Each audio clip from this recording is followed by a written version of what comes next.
Hello, my name's Dale Petrock. About a year and a half or a year ago, I started shooting my TX200, and at that time I did a bunch of ammo testing with various pellets and pellet sizes and things. And at that time I settled pretty strongly on air arms, either Fields 8.4s or field heavies at 10.3s. And I have pretty exclusively shot those for the last year, and so I thought it was time that after a year or so of shooting with the TX that I try again with some other well-respected ammo to see if I perhaps had any changes in my thoughts or if something did better than I remembered it doing. The ones that seem to be really fairly close to the air arms certainly were JSB and H&N, and in this video I'm going to look at the H&N variations of pellets compared to my air arms. Now for the reference point, I'm using air arm Diablo Field Heavy. My cat's deciding he's trying to help here as well. Not sure why, but he thinks he can be of assistance. Air Arms Field Diablo Heavies, 10.3s. These are in 4.52 head size. Now, to be fair, the reference group is going to be somewhat unfair in that I have weight sorted these, and the ones I shot today are 10.3 grains, as it says on the tin, and 4.52 head size. So they have been kind of consistently checked over. I have also lubricated them with beeswax, which is my standard operating procedure. So I expect them, and did at the start, to do a little better than raw out of the tin pellets.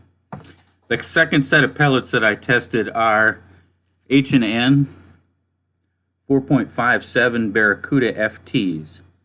These, I was going to weight sort, but when I started weight sorting them, the first 30 to 50 of them were within a grain or a tenth of a grain of one another, and so I didn't feel it necessary to kind of do the weight sorting. So these I shot straight out of the tin.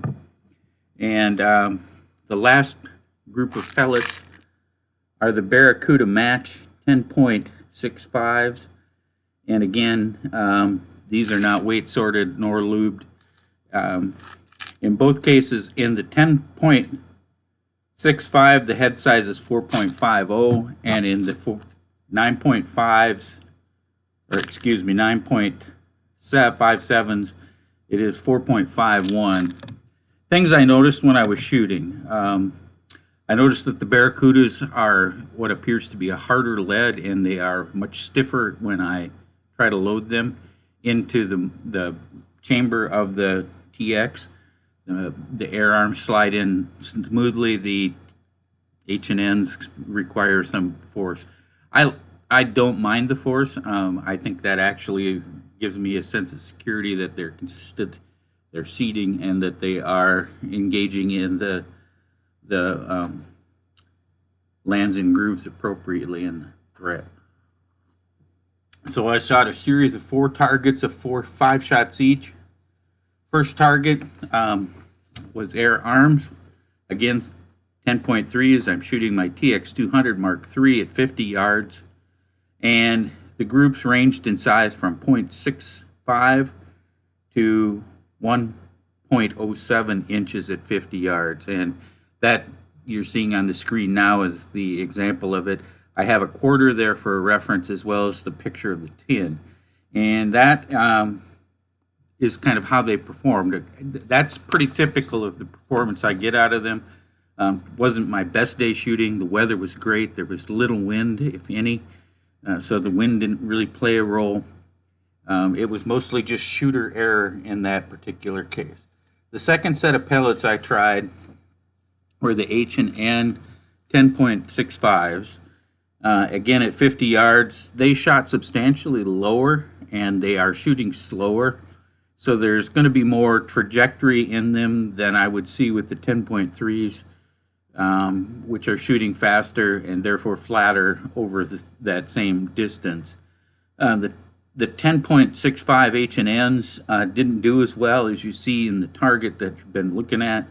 The groups were 1.31, 1.73, 1.30, 1.29. And so that was the worst performing of the day with them. Now the ones that showed promise previously and show promise this time are the H&N 9.57s that I shot third. And again at 50 yards, the first group was 1.0 inches, second group was 0.98. Then there was a group of 1.44 and a group of 0.85. I'm willing to concede that on the 1.44 group, that's likely to have been a flyer by me, and so pretty consistently right around that 1 inch mark. That suggests to me a fair bit of potential in that these haven't been weight sorted or lubed compared to the air arms, and so although I'm not convinced weight sorting is likely to benefit them much, lubrication may or may not. That would be determined. The thing I didn't like about them in this particular case is they too were shooting lower than my Air Arms 10.3s. And so even though these are lighter, they fit tighter in the bore and they are harder lead, and so they're slower and they are shooting a little lower, probably about 2 inches lower than the Air Arms 10.3s. And so again, the trajectory isn't going to be quite as flat as I would expect with the Air Arms 10.3s. And so I'm probably not going to make any great moves to shift to H&N 9.57s at this point, given that they're slower. While they have potential, but again, the trajectory for me at 50 yards is perhaps important. And then I finished out again with another set of 5 shots with the 10.3s just to see if the reference changed in terms of from first target to second target. There was very little shift in terms of overall group average. And so those ranged from a bad group of 1.37, then second group was 0.91, third group was 0.86, and the last 0.77. Now there was a flyer on the last group which I self-identified, and I shot it again, and that's what you see marked on the target there, is that there's a flyer by me and then 2 that are nearly in the same hole, not quite but pretty close. And so the 5-shot group there kind of held up. So in terms of the result of my process today, certainly the 2 that stood out were the traditional ones that I use, the Air Arms 10.3s, but also the potential is there for the H&N Baracudas 9.57s, and I've got about 1,200 of them, so I'll be practicing with those over time to see if I really like that. I again don't like that they are slower. I do like that they group very tightly out of the 10. Just raw. The consistency in terms of weight was amazingly solid to me, even compared to the Air Arms. And so there's some potential for me to think about switching to the Baracuda 9.57 simply because after sorting, it seems like it's likely to result in less flyers in terms of groups of pellets that are more pellets that are usable, I guess is probably the best way to say it. More pellets that are going to be consistently able to be shot down range. In this particular case, there is no shooting video. The range was really noisy and busy today, and so it would have been distracting at best. And so you just have the targets, you have the averages that you see, and you have the video here. So if you want to see what it looks like in terms of my rig, I'm shooting a TX200 off a bench.